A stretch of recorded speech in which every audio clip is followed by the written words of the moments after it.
नमस्कार दोस्तों, आप सभी का स्वागत है एक बार फिर से। हम बातचीत कर रहे हैं बीएससी बीएड से रिलेटेड सभी क्लासेज के लिए इम्पोर्टेंट क्वेश्चंस की। और इसी क्रम में आज हम आप लोगों के साथ जुड़ रहे हैं बीएससी बीएड फोर्थ ईयर के, जो फिजिक्स का एक ही पेपर है। और क्योंकि एक नंबर भी ज़्यादा का होगा इसलिए तो मैं फिजिक्स के साथ मैं आज आप लोगों से बातचीत कर रहा हूँ क्वेश्चन की।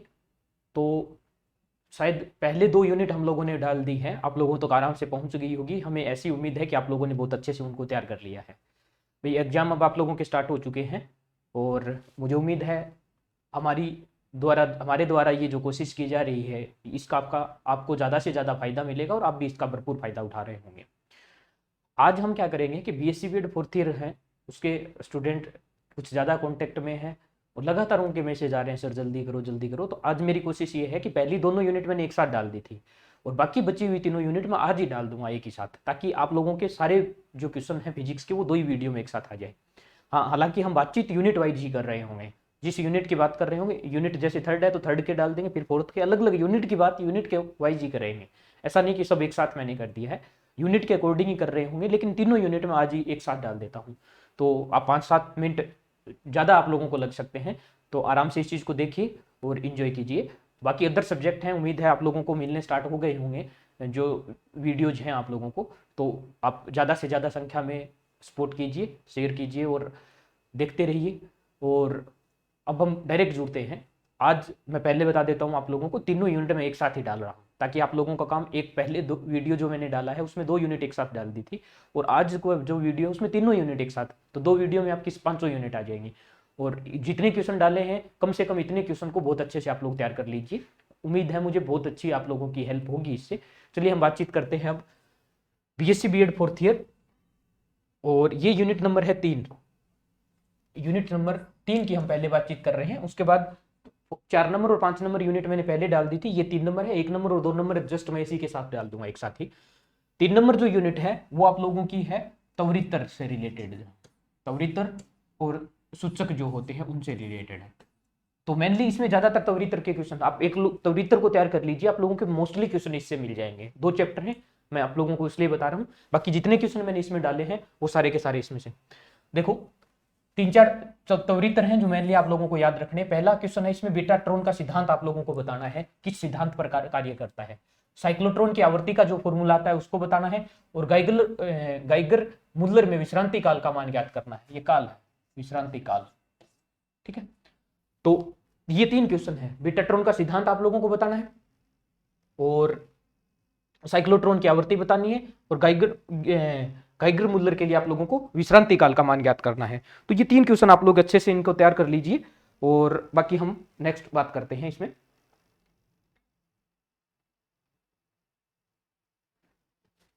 नेक्स्ट इसमें बी पार्ट में जो क्वेश्चन है वो है, एक तो पहला क्वेश्चन इसमें आयन स्रोतों पर टिप्पणी करनी है आप लोगों को। जो त्वरित्र होते हैं उसमें, त्वरित्र जब तैयार किए जाते हैं अलग अलग पार्टिकल इसमें होते हैं, अलग अलग पार्ट उसमें होते हैं, उसमें से पहला जो होता है उसके बारे में इसने पूछा है कि आयन स्रोत जो होते हैं उसके बारे में आपने टिप्पणी करनी है। तो आयन स्रोत के बारे में आपको कंप्लीटली यहां से बताना है, ठीक है। दूसरा क्वेश्चन है अनुपातिक गुणित्र के बारे में बताना है, जो गुणित्र होते हैं उसमें अनुपातिक के बारे में आप लोगों को टिप्पणी करनी है, ये क्वेश्चन है इसमें।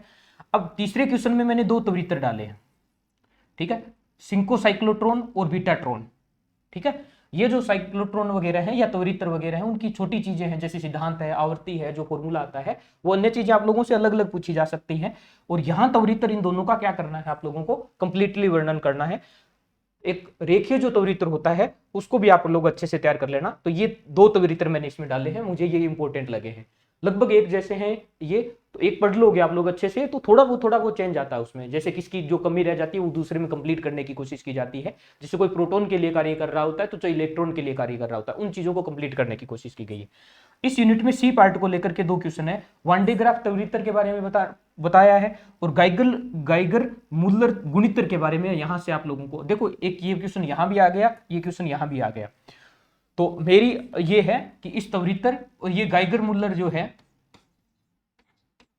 गाइगर मुल्लर का ये जो एक्सपेरिमेंट है या ये गुणित्र जो है, इसको आप कंप्लीट याद कर लेना, ठीक है। इंपॉर्टेंट है, कोई ना कोई क्वेश्चन इससे बन ही जाता है, ठीक है।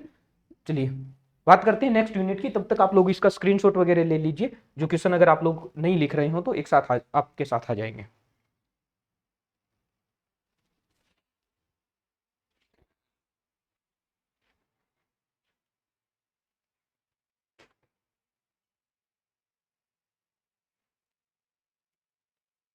चलिए, उम्मीद है आप लोगों ने कर लिया होगा। अब नेक्स्ट यूनिट के बारे में हम बात करते हैं। इसमें आप लोगों की ये 4th यूनिट है जो आप लोगों को पहले करवा दी है, ये आ जाएगी 1st यूनिट आप लोगों की, ठीक है। चलिए, अब उम्मीद है आप लोगों को दिखाई दे रहा होगा। चलिए, यूनिट नंबर 2 की बात करते हैं।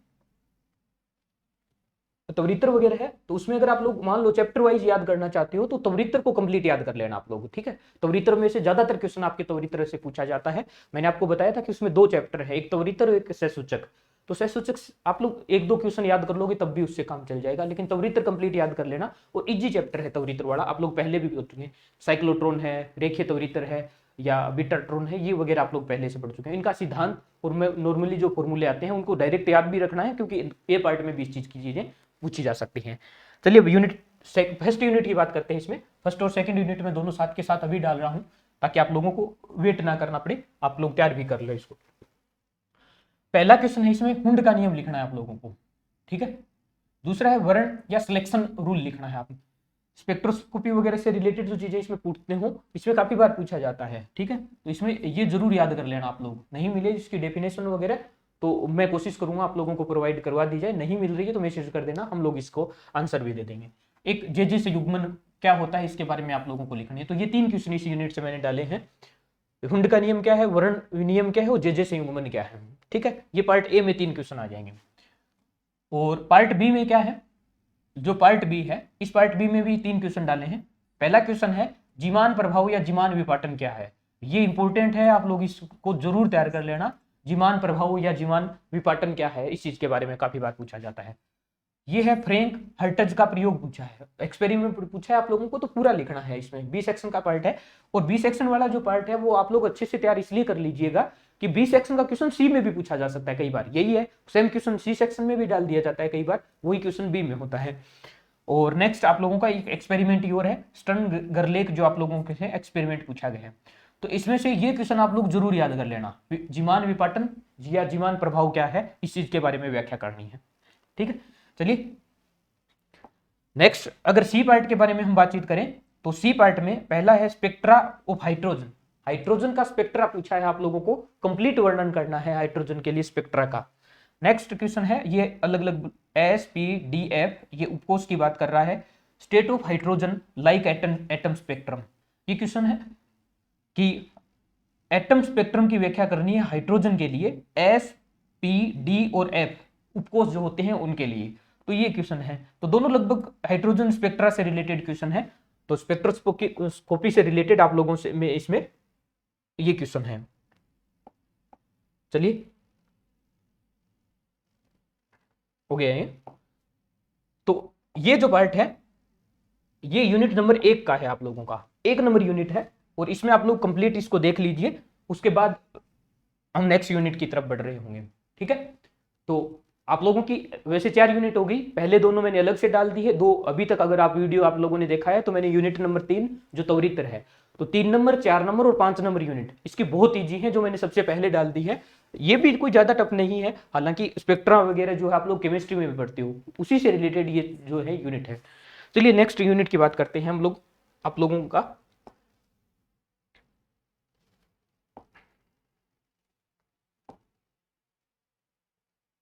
ये आ गई यूनिट नंबर 4, ये आपको पहले ही करवा दी है।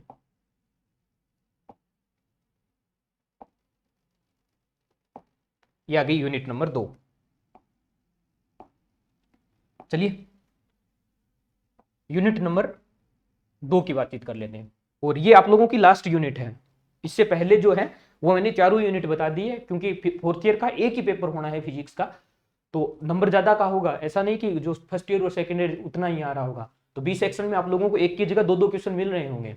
जैसे मान लो ये बी पार्ट है, इसमें ये दोनों क्वेश्चन दे देंगे एक ही जगह, ठीक है। तो ये थोड़ा ध्यान रखना है आप लोगों को, तो नंबरिंग भी ज्यादा होगी इसमें। चलिए, यूनिट 2 की अगर बात करें हम लोग, पार्ट ए, इसमें है रमन प्रभाव में स्टोक्स रेखाएं क्या है, और यही सेम क्वेश्चन नेक्स्ट वाला है, प्रति स्टोक्स रेखाएं क्या है। तो इसमें जो इंपॉर्टेंट है वो रमन प्रभाव है, रमन प्रभाव। इसको कंप्लीट याद कर लेना। कम से कम 2 क्वेश्चन आप लोगों को केवल रमन प्रभाव से देखने को मिलेंगे। तो पहली डेफिनेशन ए सेक्शन में जो पूछी गई है वो पूछी है स्ट्रोक्स रेखाएं क्या है, प्रति स्ट्रोक्स रेखाएं क्या है, इन चीजों की डेफिनेशन पूछी गई है। चलिए सेक्शन बी में देखो, श्रमण और अवरक्त वर्णक्रमी की स्पेक्ट्रोस्कोपी जो है उसमें अंतर पूछा गया आप लोगों को कि दोनों में डिफरेंस क्या है। ठीक है, ज्यादातर जब भी आप लोगों को डिफरेंस निकले होते हैं तब आप लोगों को चाहे कम आ रहे हो ज्यादा आ रहे हो, लिखना बहुत अच्छे से होता है। आप लोगों को टेबल बना के क्रम से जो पॉइंट उसमें होता है उसमें दोनों में समानताएं और विषमताएं जो होती हैं वो सारी की सारी लिखनी। पहले आप समानताएं लिख सकते हो, फिर दोनों में क्या क्या डिफरेंस होते हैं वो चीजें भी लिख सकते हैं। तो मेन आपका कार्य ये रहता है, चीजें लगभग सेम सी आती हैं बहुत सारे लोगों को, लेकिन एक किसी का लिखने का तरीका बहुत अच्छा होता है और किसी को आते हुए भी वो लिख अच्छे नहीं से पाता है। तो आप लोगों को बहुत बार समझाया भी गया होगा ये चीजें कि किस प्रकार से चीजें लिखनी होती है। डेफिनेशन जब लिख रहे होते हैं उससे रिलेटेड आपको अगर फॉर्मूला आता है तो फॉर्मूला जरूर लिखें, अगर नहीं आता है तो एडजस्ट करने की कोशिश मत करें फॉर्मूले को, क्योंकि फिर आपको नहीं आता है तो गलत लिखने से बेटर है कि आप लोग मत लिखो, डेफिनेशन लिख दो डायरेक्ट। लेकिन कोशिश ये करो जब डेफिनेशन पूछी होती है तो डेफिनेशन के साथ आपको फॉर्मूला अगर आ रहा होता है तो पहले डेफिनेशन लिखें अच्छे से, उसके बाद फॉर्मूला लिखें। और डिफरेंस वगैरह जब पूछा जाता है तो इस प्रकार की चीजों में आपको क्या करना है, टेबल बना के डिफरेंस लिखने होते हैं ज्यादातर कंडीशन में। चलिए नेक्स्ट क्वेश्चन के बारे में बात करें। द्विप्रमाणिक अणु के लिए कंपन घूर्णी घूर्णी है भैया, वह ऊर्जा के आइगेन मान, ये अलग क्वेश्चन है, ये ऊर्जा का आइगेन मान और ये कंपन घूर्णी से। तो द्विप्रमाणिक अणु के लिए कोई एग्जांपल अगर आप लेना चाहो तो एग्जांपल लेके इसको प्रूव कर सकते हो, वरना डायरेक्ट लिख सकते हो। द्विप्रमाणिक अणु के लिए कंपन घूर्णी व ऊर्जा के आइगेन मान आप लोगों को इन दोनों चीजें, मतलब इसमें दो चीज आपको बतानी है, कंपन घूर्णी के लिए और ऊर्जा, कंपन घूर्णी के लिए और ऊर्जा के लिए आइगेन मान दोनों की क्या करनी है, हमें व्याख्या करनी है। चलिए, और नेक्स्ट क्वेश्चन जो मैंने आप लोगों को पहले बता दिया था कि इसमें रमन प्रभाव इंपॉर्टेंट है, इसको बहुत अच्छे से याद कर लेना। तो इसमें ये दो क्वेश्चन ज्यादातर बनते हैं, यूवी स्पेक्ट्रोस्कोपी और रमन प्रभाव के लिए। ठीक है, मैं वापस लिख लेता हूं, रमन प्रभाव और यूवी स्पेक्ट्रोस्कोपी। ठीक है, ये दोनों चीजें, तो ये दो क्वेश्चन आपको अच्छे से याद कर लेना है। और इसके साथ मैंने फोर्थ ईयर की 500 यूनिट डाल दी है, 2 यूनिट अलग से एक साथ डाली थी, 3 यूनिट एक साथ डाली है, और ये इसलिए मर्ज की गई है ताकि आप लोगों की हेल्प हो जाए। वीडियो जब अपलोड हो रहे होते हैं तब बार बार ना किया जाए, एक ही यूनिट में 2 क्वेश्चन डाल के अगर आप लोगों को अपलोड किया जाता है तो बार बार आप लोगों के भी मैसेज आते हैं कि सर ऐसे। और क्योंकि फोर्थ ईयर और थर्ड ईयर जो है जाके आप लोगों के लिए एक्सप्लेन थोड़ा कम करना होता है, जैसे फर्स्ट ईयर है या सेकंड ईयर, उन लोगों के लिए जो वीडियो डाले जाते हैं तो छोटी छोटी डेफिनेशन बताई जाती है। मैंने कोशिश ये की है कि आप लोगों तक मैक्सिमम नंबर ऑफ क्वेश्चन पहुंच जाएं, जिस क्रम में आप लोगों के साथ आते हैं उसी प्रकार के। तो बीएससी बीएड फोर्थ ईयर जो है उसके लिए ये ही चीजें रहेंगी, इसके बाद मैं अलग से नहीं डालूंगा। आप लोग वीडियो के अंदर मैंने बीच बीच में आप लोगों को ये बताया है कि ये इंपॉर्टेंट क्वेश्चन है, इसको बहुत अच्छे से कर लेना, तो वही इंपॉर्टेंट क्वेश्चन है। अब इसके लिए मॉडल पेपर अलग से हम नहीं डालेंगे क्योंकि इतना टाइम नहीं है हमारे पास भी बार बार, और आप लोगों को भी ये क्वेश्चन मिल गए हैं। आप लोग मॉडल पेपर के रूप में देखना चाहें तो मैंने लगभग 3 क्वेश्चन जरूर बता दिए होंगे 500 यूनिट के अंदर कि ये सबसे इंपॉर्टेंट है, तो वो तीनों क्वेश्चन तैयार कर लेना। बीच में जहां भी बताया है अलग से इंपॉर्टेंट, भाई जितने क्वेश्चन डाले हैं तो वो सब इंपॉर्टेंट है तभी तो मैंने डाले हैं इसमें, ऐसा नहीं कि पूरी बुक डाल दी, क्वेश्चन ही तो डाले हैं। तो इंपॉर्टेंट क्वेश्चन की हमने ये सीरीज डाली है, इसमें से भी मैंने जो इंपॉर्टेंट बोला है ज्यादा वो आप लोग मॉडल पेपर के रूप में तैयार कर सकते हो, उसको क्वेश्चन को किसी भी हाल में नहीं छोड़ना है। ठीक है, और बेस्ट ऑफ लक आप लोगों के लिए। तो फिजिक्स के लिए यही हमारी 2 क्लासें फोर्थ ईयर के लिए रहेंगी, बाकी अन्य क्लासें आप लोगों की चलती रहेंगी। और अन्य सब्जेक्ट के भी, चाहे कोई भी सब्जेक्ट है, फिजिक्स है, केमिस्ट्री है, चाहे कुछ भी है, बायो है, बॉटनी है, जूलॉजी है, मैथ्स, सबके वीडियो आप लोगों को मिल रहे होंगे। फिजिक्स में मेरी कोशिश ये थी कि मैं यूनिट वाइज अलग अलग डालूं, लेकिन अन्य अदर जो सब्जेक्ट हैं आप लोगों को पता है कि मैं, अब जो हमारे स्टाफ मेंबर्स हैं या कोई अन्य हैं जो दोस्त हैं कुछ भी हैं, बहुत अच्छे लेवल से मैंने कलेक्ट करवाया है उनको बार बार फोन करके कि सर ऐसे करना है वैसे करना है, इस प्रकार की चीजें। तो आप यकीन रखिए, ज़्यादा से ज़्यादा संख्या में एंजॉय कीजिए इस चीज़ को, और उम्मीद है आप लोगों के लिए बहुत हेल्पफुल रहेगा। और ये आप लोगों की लास्ट ईयर है तो आपके फ्यूचर के लिए बेस्ट ऑफ लक, और पेपर के लिए भी बेस्ट ऑफ लक। उम्मीद है हम कभी मिलेंगे तो बहुत अच्छे मुकाम पर आप लोग भी होंगे। तब तक के लिए धन्यवाद आप लोगों का, आप सभी का, और जय हिंद।